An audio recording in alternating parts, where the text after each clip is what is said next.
அன்பர்களுக்கு வணக்கம்ங்க. அன்பு நண்பர்களே, நம்ம குருபெயர்ச்சி பலன்கள் 2026 ஜூன் மாதம் 2ஆம் தேதி குரு மிதுன வீட்டில இருந்து கடகத்துக்குள்ள பயிற்சியாக இருக்காருங்க. அப்படி பயிற்சியாகின்ற குரு அங்கே உச்ச வலு பெற்று சில நன்மைகள், சில நல்ல ஏற்றங்கள், முன்னேற்றங்கள் இவற்றையெல்லாம் 12 ராசி நேயர்களுக்கும் தர இருக்கிறார். உங்களுடைய ஜென்ம ராசிக்கு இந்த குரு பெயர்ச்சி எப்படி இருக்கும் அப்படிங்கிறத பற்றி நம்ம இந்த பதிவில் விரிவாக பார்த்துருவோம். எங்கெல்லாம் உங்களுக்கு நன்மை, எங்கெல்லாம் நீங்கள் கொஞ்சம் கவனமாக இருக்கணும் அப்படிங்கிற விஷயத்தை நம்ம டீட்டெயில்டாக பார்த்துருவோம் நண்பர்களே. சரி, இந்த ரிஷபராசி அன்பர்களே, ரிஷபராசிக்காரங்களுக்கு பார்த்தீங்கன்னா ஏற்கனவே 2ஆம் இடம்னு சொல்லக்கூடிய ஒரு நல்ல இடத்துல குரு பகவான் இருந்த அப்படிங்க. இப்போ பார்த்தீங்கன்னா அவர் விலகி 3ஆம் இடத்துக்குள்ளே போய் உச்சம் பெறார். 11ஆம் அதிபதி, ஒரு உபஜய ஸ்தானாதிபதி இன்னொரு உபஜய ஸ்தானத்தில் போய் உச்ச வலு பெறார். அவர் அட்டமாதிபதி தானே, இல்லைன்னு சொல்ல, ஆனால் 8க்கு 8 மறைஞ்சிட்டார்.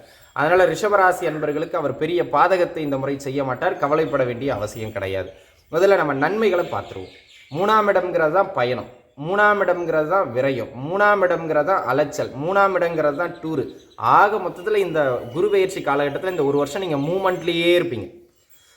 எதுக்கு எடுத்தாலும் ஒரு பயணம், அடிக்கடி பயணங்கள் போகிற மாதிரி இருக்கும். நீண்ட நாளாக ஏதாவது சொத்து விற்காமல் இல்லை ஒரு பொருள் விற்காமல் உங்களுக்கு ட்ரபுள் பண்ணிக்கிட்டே இருக்குன்னா இந்த காலகட்டத்தில் முயற்சிங்க, அது விற்றுரும். உங்களுக்கு வர வேண்டிய பண வரவுகள் ஏதாவது பெண்டிங் இருக்குன்னா இந்த காலகட்டத்தில் கேளுங்க. 11ஆம் அதிபதி உச்ச வலு பெற்று 11ஐயே பார்க்கிறார். உங்களுக்கு வர வேண்டிய பண வரவுகள், பெண்டிங் பேமெண்ட்ஸ் இதெல்லாம் வந்து சேர்ந்துருங்க. சரிங்களா? உத்தியோகத்தில் என்ன 11ல் சனி அமர்ந்து அவரை பார்க்கிற குருங்கிறதுனாலங்க தொழில் சிறப்பாக இருக்கும், உத்தியோகம் சிறப்பாக இருக்கும், புதிய வேலை வாய்ப்புகள் கிடைக்கும். இதெல்லாம் சீரும் சிறப்புமாக நகரும். தகப்பனாருக்கு ஏதாவது உடம்பு முடியாமல் இருந்ததுன்னா இந்த காலகட்டம் அது சரியாக போயிடும். தகப்பனாரினுடைய ஆரோக்கியம் மேம்படுறது மட்டும் இல்லாமல் தகப்பனாருடன் உங்களுடைய உறவும் நல்லா இருக்குங்க. அப்பா பிள்ளைக்கு இடையில சண்டைங்க, அது பாட்டு ஏதோ ஒரு சண்டையாக போயிட்டு இருக்கு அப்படிங்கிறவங்களுக்கு கூட இந்த காலகட்டம் தகப்பனார் உறவு மேம்படக்கூடியது மாதிரியான ஒரு அற்புதமான காலகட்டம். சரிங்களா?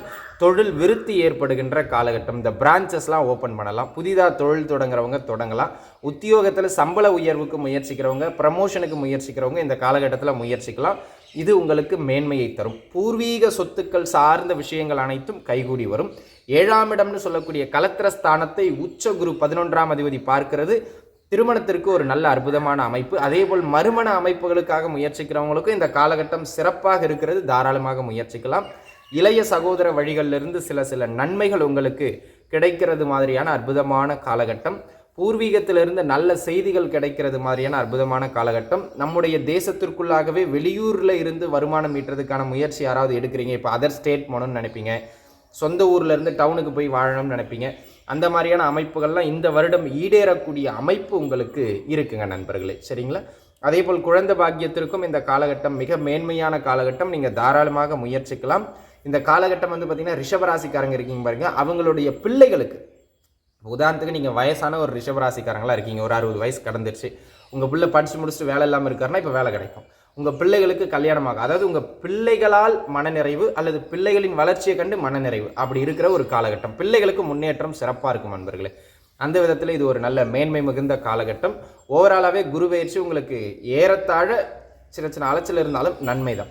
சரி, எங்கெங்கே கவனமாக இருக்கணும்? இந்த 3ஆம் இட குருங்கிறவர் பார்த்தீங்கன்னாங்க, ஏதாவது ஒரு சொத்தை அடமானம் வச்சு சின்னதாக பணம் வாங்குறது, இல்லை ஏதாவது ஒரு சொத்துக்களை விரயம் பண்ண வேண்டிய ஒரு சூழ்நிலைக்கு தள்ளுறது. இப்போ கடுமையான கடன் இருந்திருக்கும், அந்த கடன் அடைக்கிறதுக்காக ஒரு சொத்தை விற்று நீங்கள் கடன் அடைக்கிற மாதிரி இருக்கும். அந்த மாதிரி சின்ன பொருள் விரயங்களை நம்ம கையிலிருந்து பண்ணுங்க.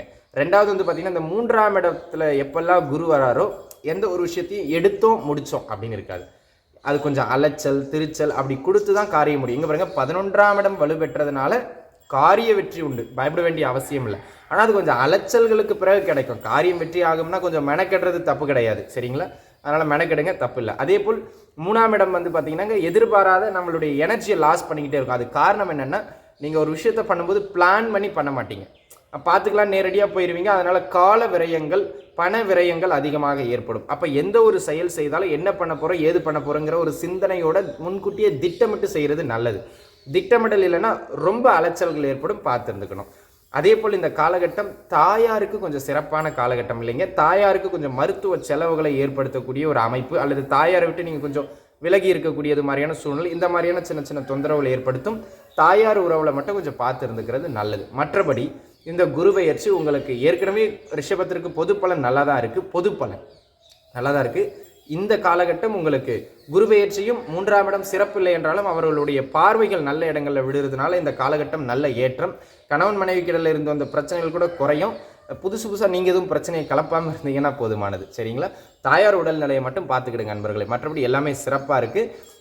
எந்த ஒரு முக்கிய செயல் செய்கிறதா இருந்தாலும் இது ஒரு பொது பலன் தான் நண்பர்களே. ஒரு 10%லேருந்து 15% தான் இந்த பொது பலன்களுக்கு பலம் உண்டு.